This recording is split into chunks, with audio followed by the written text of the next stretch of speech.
What made me want to move back is the comfort and the small things that you don't get elsewhere, like when I lived in other places. Like just simple things like, if you need something quickly, you can get it. If you need an oil change or an inspection is out of date, is due, you can run down to Thomas Tire and get it done right then and there.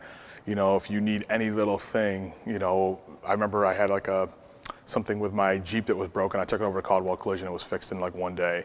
And it's like, minimal cost. Oh yeah, here, take care of it. Just give me this, that, So all those little conveniences is what makes, I think, like a wonderful community, that you know somebody that knows somebody, and there's like, you can always help each other out. What made me want to move back was probably just the togetherness and the closeness of just the proximity of that. You can get groceries, you can get food, and it's not far away, and just that I had a good amount of friends that were still around here, and we've kind of seen in the last probably 3 to 5 years that it's not a town that you have to go to Buffalo, you have to go to Rochester.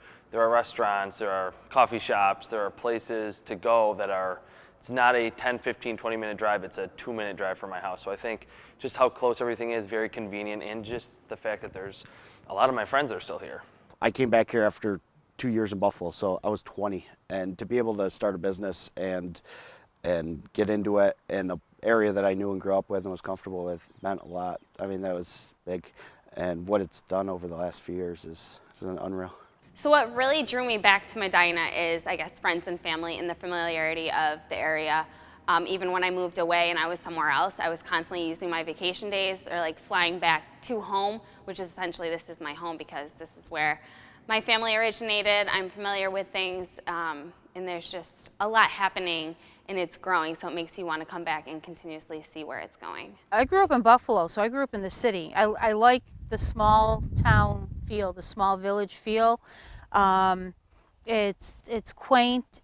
We hear all the time that it's a Norman Rockwell type village. I've lived all over the world. I just got back from Tanzania, and one thing, when I'm trying to explain home in Medina to my friends, I talk about the community, and I talk about, how everyone kind of knows everybody and everyone's really supportive.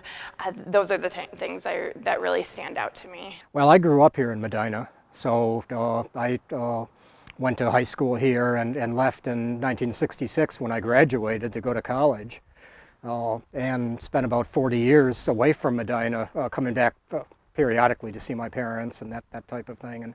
And when I retired, we decided that we would come back here to live, and that's the reason that we came back. When I wasn't living here, I missed my family the most probably, but I did miss the sense of community. When I lived in Atlanta or when I lived in Michigan, I had friends that were people that I met when I lived there, or even people that I maybe moved to those places with, but it wasn't the same as that core group of people and that feeling that you have when you come back to the place that you grew up, and it's a small kind of quaint town that has that tight-knit community. It encompasses in a small scale all the things that I love kind of about the world. There's beautiful natural elements in this area, and there are these really, really fascinating architectural and kind of cultural, historical things that are just standing there and staring us in the face, and that's for sure what I missed for all those years.